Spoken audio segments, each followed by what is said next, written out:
It was a great game against a great team. You know, these guys are 12-2 going into the break. And so anytime you're a low to mid major basketball team and you're 12-2 headed into the break, then you're doing something right. So they're good staff, good program, good team, very tough, very physical.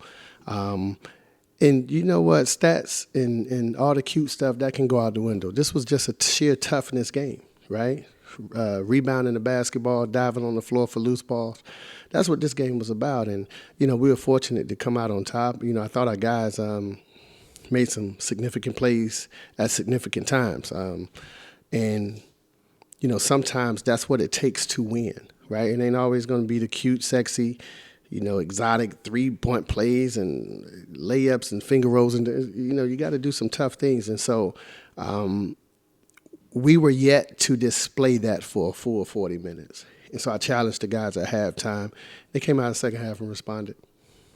And speaking on some of those playmakers, you had Jadarius Harris. He put up 21 points. And speaking on the hustle that you were talking about, there was a play where he lost the ball, but he went immediately backward, ended up on the floor. He didn't get it, but that was what he was talking about. Yeah.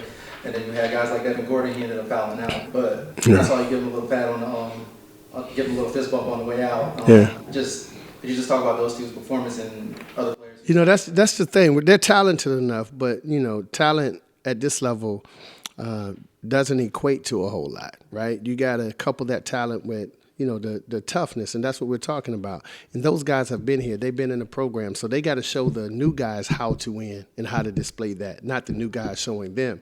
And I've challenged them for that. Now, they've ascended into some positions that they're not necessarily comfortable with because it's new for them. You know, they haven't been the man. They were just a piece, right? So it's different for them moving from the 7th, 8th option up to the 1 or 2 option, right? So it's different for everyone, but such is life, and they got to accept the responsibility, in which they did, and they came out and, you know, played some great basketball down the stretch.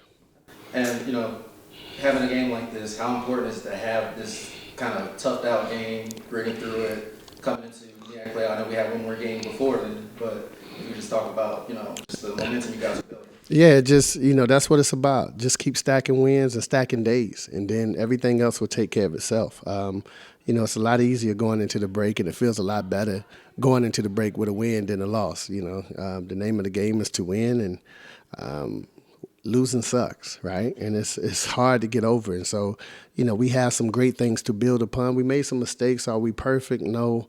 Are we still a work in progress? Absolutely. But it's better to correct those things and rectify those things, you know, with the W. And just to end the year out on a good note, if you have any message for the Eagles fans coming into the conference. Yeah, Eagle fans, first and foremost, happy holidays, right? 'Tis the season, man.